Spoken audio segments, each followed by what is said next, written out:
नमस्कार विद्यार्थी मित्रांनो,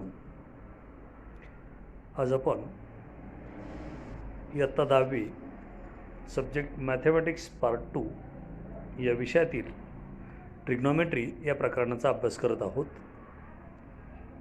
मागील व्हिडिओमध्ये आपण प्रॅक्टिस सेट 7.2चा अभ्यास करत होतो. आज आपण प्रॅक्टिस सेट 7.2 मधील उर्वरित उदाहरणांचा अभ्यास करणार आहोत. बघूया. The examples is given. Two poles of heights 18 meter and 7 meter are erected on a ground. The length of a wire fastened at their tops is 22 meter. Find the angle made by the wire with the horizontal. वरील उदाहरणात आपल्याला अनुक्रमे 18 metre आणि 7 metre उंचीचे दोन pole दिलेले आहेत आणि त्या दोन पोलला एक तार बांधलेली आहेत. त्या पोलच्या दोन्ही टोकांना जी तार बांधली आहे त्या तारेची लांबी 22 मीटर आहेत. यावरून त्या तारेने हॉरिझॉन्टलशी केलेला अँगल म्हणजेच कोन किती अंशाचा आहे हे आपल्याला शोधायचं आहे. यासाठी आपण एक रफ डायग्राम काढूया. आकृतीत दर्शवल्याप्रमाणे समजा PQ आणि SR हे दोन पोल आहेत आणि PS ही त्या दोन पोलच्या दोन टोकांना बांधलेली तार आहेत आणि रेख PT म्हणजेच line PT he line of horizontal line आहेत. तर या तारेने हॉरिझॉन्टल लाईनशी केलेला अँगल कोन म्हणजेच कोन SPT हा समजा थीटा आहेत. बघूया. Let segment PQ and segment RS are two poles. समजा रेख PQ आणि रेख RS हे दोन पोल आहेत असं समजूया आणि PS is the wire. PS ही काय आहे? त्या दोन पोलच्या टोकांना बांधलेली वायर आहेत. Segment PT is perpendicular on segment RS म्हणजे segment PT perpendicular segment RS. The point T is between point R and S म्हणजे बिंदू T हा R आणि S यांच्या दरम्यान आहेत. या ठिकाणी दिलेली मापे बघा. पोल PQची उंची आहेत 7 मीटर म्हणून PQ is equal to 7 metre आणि दुसरा पोल RSची उंची 18 मीटर आहेत म्हणजेच RS is equal to 18 metre आणि तारेची लांबी PS बरोबर 22 मीटर. आकृतीत दर्शवल्याप्रमाणे कोन SPT हा त्या तारेने हॉरिझॉन्टलशी केलेला कोन आहेत. मग समजा कोन SPT is equal to theta घेऊ. मग आकृतीत दर्शवल्याप्रमाणे आपल्याला PQRT हा एक चौकोन मिळतो. मग चौकोन PQRT हा कोणत्या प्रकारचा चौकोन आहेत? तर साहजिकच तो आयत आहेत. आपल्याला माहिती आयताच्या सम्मुख भुजा एकरूप असतात म्हणजे समान लांबीच्या असतात. आता रेख PQची सम्मुख भुजा TR आणि QRची सम्मुख भुजा PT या सम्मुख भुजा समान मापाच्या असतात. मग TR is equal to PQ is equal to 7 metre म्हणजे TR is equal to PQ is equal to 7 metre कारण त्या आयताच्या सम्मुख भुजा आहेत. मग आकृतीत बघा. TR plus TS is equal to RS होतो म्हणजे रेख RS हा रेख RT आणि TS या दोन रेषाखंडांनी तयार होतो. मग आपल्याला आर एसची लांबी माहिती आहे. मग आर एसची लांबी माहिती आहे 18 मीटर आहेत आणि टी आरची लांबी 7 मीटर आहेत. यावरून आपल्याला टी एसची लांबी काढता येते, म्हणजे एस टी ही लांबी काढता येते, टी एस किंवा एस टी. मग आता टी आर अधिक टी एस बरोबर आर एस. वरील समीकरणामध्ये टी आर आणि आर एस यांच्या किमती टाकल्या तर आपल्याला समीकरण मिळेल 7 अधिक एस टी बरोबर 18. म्हणजेच सेगमेंट एस टी बरोबर 18 वजा 7 बरोबर 11 मीटर. यावरून रेख एस टीची लांबी आपल्याला 11 मीटर मिळाली. आता बघा, आकृतीत आपल्याला क्यू आर आणि पी टी या आयताच्या सम्मुखभुजा आहेत. क्यू आर ची लांबी आणि पी टीची लांबी, क्यू आर आणि पी टी समान आहेत. आपल्याला क्यू आर म्हणजे थिटाची किंमत काढायची आहे. मग यावरून आपल्याला एस टीची किंमत माहिती आहे. त्यानंतर पी टीची किंमत, आर एसची माहिती आहे, आर एस पी एस माहीत आहेत आणि एस टी माहीत आहेत. यावरून आपल्याला थिटाची किंमत काढायची आहे. मग आता पी एस हा कर्ण आणि एस टी हा थिटा कोणासमोरील बाजू आहेत. मग आता सम्मुखभुजा आणि कर्ण यांच्याशी संबंधित असलेलं त्रिकोणमितीय गुणोत्तर म्हणजेच साइन थिटा. मग यावरून आपण साइन थिटाची किंमत बघूया. आता in right angle triangle S T P sine theta is equal to S T upon P S. म्हणजे साइन थिटा बरोबर सम्मुखभुजा एस टी भागिले कर्ण पी एस. मग आता एस टी आणि पी एस यांच्या किमती वरील समीकरणात टाकल्या तर आपल्याला मिळतं sine theta is equal to 11/22 म्हणजे 11/22. त्याला संक्षिप्त रूप दिलं तर 11 × 11 11 × 2 22 म्हणजे आपल्याला साइन थिटा बरोबर 1/2 मिळेल. But we know that sine 30 is equal to 1/2.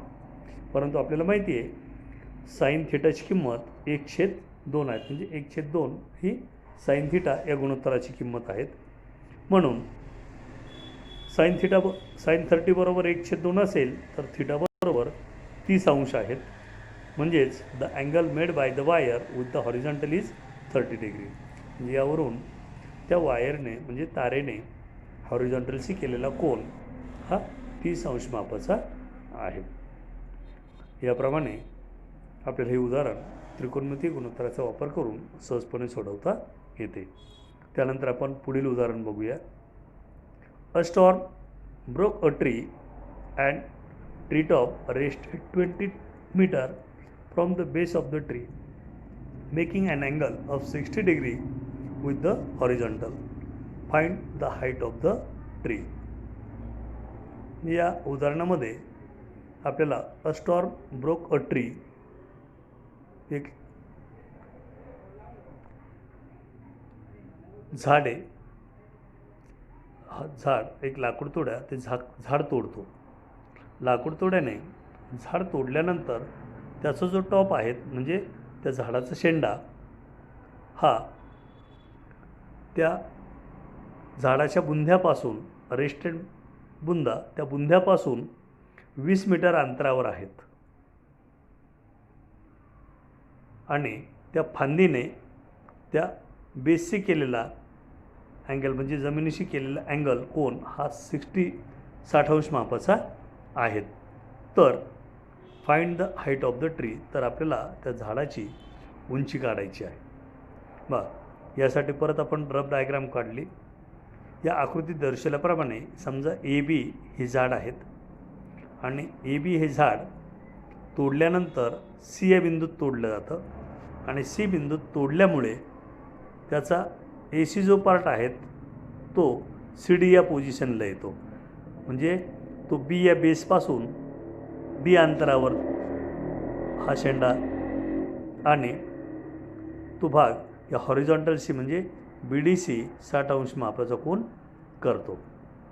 बघूया आपण त्याचं सोल्युशन काय आहे. Let segment AB is the tree before the storm. म्हणजे समजा झाड तोडण्याच्या अगोदर AB ही ती झाड आहेत किंवा त्या झाडाची उंची आहेत. Due to storm tree gets broken at point C. म्हणजे ते झाड तुटल्यामुळे C बिंदूत तुटतं आणि वादळामुळे C बिंदूत तुटलेला आहेत आणि त्यामुळे त्याचा जो शेंडा आहे तो broken part AC take the position CD. म्हणजे त्याचा जो CD हा तुटलेला भाग आहे, ब्रोकन पार्ट हा CD ही पोझिशन घेतो. या ठिकाणी AC आणि CD हे जे दोन पार्ट आहेत ते इक्वल आहेत. म्हणजे AC is equal to CD. This is equation 1. The distance BD is 20 metre and angle BDC is 60 degree. म्हणजे झाडाचा शेंडा हा त्या बुंध्यापासून 20 मीटर अंतरावर टेकलेला आहेत आणि त्या झाडाच्या टोकाने जमिनीशी केलेला कोन म्हणजे हॉरिझॉन्टलशी केलेला कोन हा 60 अंश मापाचा आहे. मग या ठिकाणी आपल्याला त्रिकोण BDC हा काटकोन त्रिकोण मिळतो. In right angle triangle BDC we can see, we know the angle D is 60 degree. We are going to find the value of BC. We know the value of BD and theta. BC is the opposite side of a angle and therefore we can find the tan ratio. या ठिकाणी आपल्याला BD अंतर माहीत आहेत आणि BC अंतर काढायचे आहेत. म्हणजेच आपल्याला सम्मुख भुजा आणि लगतची भुजा यांच्याशी संबंधित टॅन गुणोत्तर घ्यायचे आहेत. मग tan 60 is equal to BC upon BD. tan 60 is equal to BC. BC is the opposite side upon adjacent side BD. BC upon BD by the definition of trigonometric ratio tan.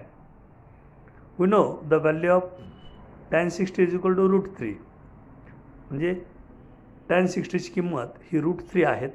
आपण ती त्या समीकरणात टाकली तर आपल्याला route 3 बरोबर BC upon 20 म्हणजेच route 3 बरोबर BC छेद 20 हे समीकरण मिळेल.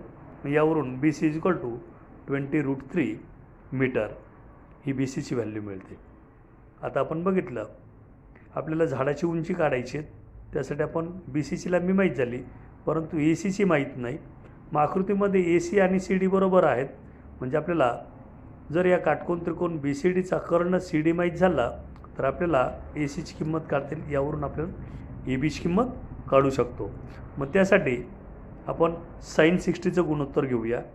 नाव साइन 60 इज इक्वल टू, आता साइन 60 मग साइन 60 म्हणजे काय तर opposite side upon hypotenuse. Opposite side BC upon hypotenuse CD. Therefore sine 60 is equal to BC upon CD. We can write this by the definition. Put the value of sin 60. The value of sin 60 is root 3 upon 2. And therefore we get root 3 upon 2 is equal to, put the value of BC is equal to 20 root 3 upon CD. याला आपण सरळ रूप देऊया. सरळ रूप देऊन आपल्याला CDची किंमत काढायची आहे. म्हणजे CD is equal to 2 into 20 root 3 upon root 3 येईल. CD डावीकडे घेतला तर तो अंशस्थानी जाईल आणि डावीकडचा रूट 3 अपॉन 2 उजवीकडे जाताना त्याच्या अंश आणि छेदांची 20 रूट 3ला मल्टिप्लाय करून त्याच्या अंश आणि छेदांची अदलाबदल होईल. म्हणजे छेदस्थानचा 2 अंशस्थानी जाईल आणि अंशस्थानचा रूट 3 हा छेदस्थानी येईल. याप्रमाणे आपल्याला CD is equal to 2 into 20 root 3 upon 3 मिळालं. मग आता अंश आणि छेद असताना √3 समान आहेत, गेट कॅन्सल. मग C D is equal to 2 × 20 is equal to 40 metre. याप्रमाणे सी डीची लांबी आपल्याला 40 मीटर मिळाली. आता आपल्याला फ्रॉम इक्वेशन 1 म्हणजे इक्वेशन 1वर बघा A C is equal to C D आहेत. मग आता A B is equal to B C plus A C plus B C. मग A C is equal to 40 plus B C is equal to 20√3. आणि म्हणून A B is equal to A C plus B C is equal to 40 plus 20√3 into bracket complete meter. In this way the height of the tree is 40 plus 20√3 meter. The practice set 7.2 is completed now.